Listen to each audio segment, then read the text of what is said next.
और इसी विमान हादसे से जुड़ी हुई एक बड़ी जानकारी मिल रही है। मृतकों की पहचान के लिए डीएनए सैंपलिंग का जो कार्य है वो जारी है। बड़ी खबर आपको बता दें, अहमदाबाद सिविल अस्पताल में शव रखे गए हैं। अस्पताल में परिजनों के डीएनए सैंपल भी लिए जा रहे हैं। तो मृतकों की पहचान के लिए डीएनए सैंपलिंग बहुत ज्यादा जरूरी है। इसकी जो प्रक्रिया है वो अब शुरू हो चुकी है। जो मृतकों के परिजन हैं वो अब अस्पताल जब पहुंचे तो उनके भी डीएनए सैंपल लिए जा रहे हैं। डीएनए मिलान होगा और उसके बाद ये आसान हो जाएगा कि जो मृतक है उन तक, उनके जो शव हैं परिजनों तक, वो पहुंचाने का कार्य, और इसी वजह से डीएनए सैंपल अस्पताल में परिजनों के लिए जा रहे हैं। अहमदाबाद विमान हादसे में अब तक 265 लोगों की मौत की पुष्टि हो गई है, लेकिन सबसे बड़ी चुनौती जो सामने आ रही है वो जिस तरह से इस विमान हादसे में जो मलबे में शव मिले हैं उनकी हालत इतनी ज़्यादा जो है पहचानने के लायक नहीं है। और यही कारण है कि सबसे बड़ी चुनौती है इन शवों की पहचान करना। और यही कारण है कि सिविल हॉस्पिटल में एक सेक्शन जो है वो बनाया गया है डीएनए सैंपलिंग का।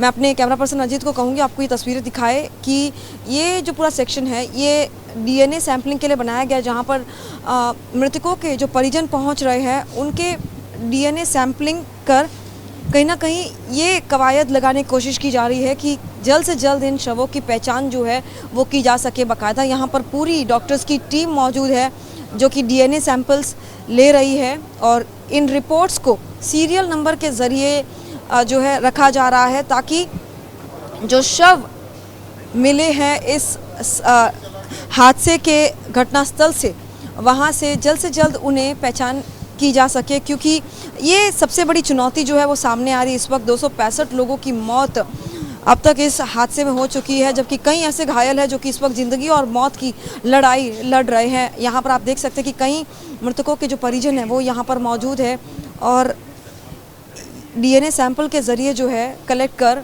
उनकी पहचान करने की कोशिश की जा रही है। तो वहीं दूसरी तरफ जो शव है उनके आसपास जितनी भी चीज़ें मिली है उनके शरीर से, उनके ज़रिए भी पहचान करने की कोशिश की जा रही है।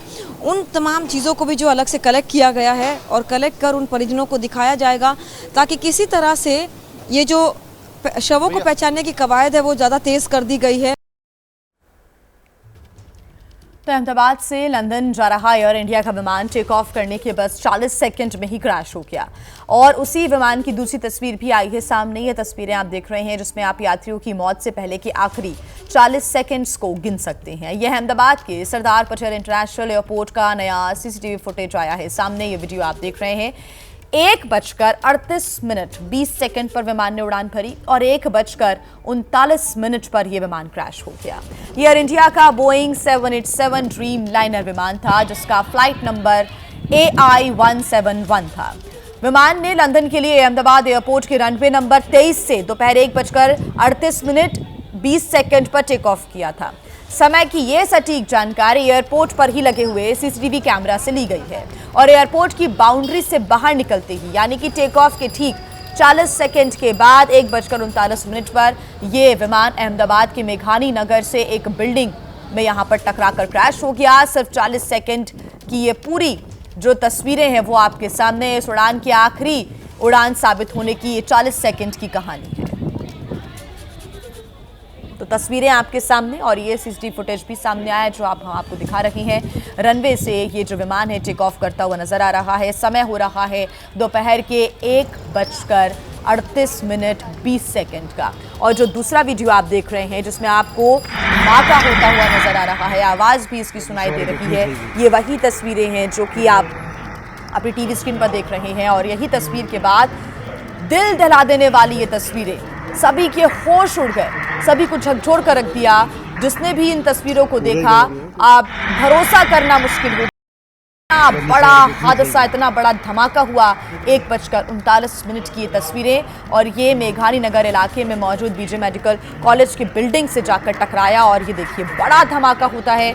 धुएं का गुबार चारों तरफ फैल जाता है। एक बिल्डिंग में आग लग गई, वहां पर जो पेड़ पौधे मौजूद थे झुलस कर राख हो गए और इन्हीं तबाही के निशानों से आप समझ सकते हैं और इस ब्लास्ट से आप कहीं ना कहीं अंदाज़ा लगा सकते हैं, धमाके से अंदाज़ा लगा सकते हैं कि कितना भयावह ये हादसा हुआ। पूरा जो विमान है वो फ्यूल से भरा हुआ था, ईंधन काफ़ी ज़्यादा था इसमें, इसी वजह से ये हादसा और भी ज़्यादा दर्दनाक और भयावह हो गया।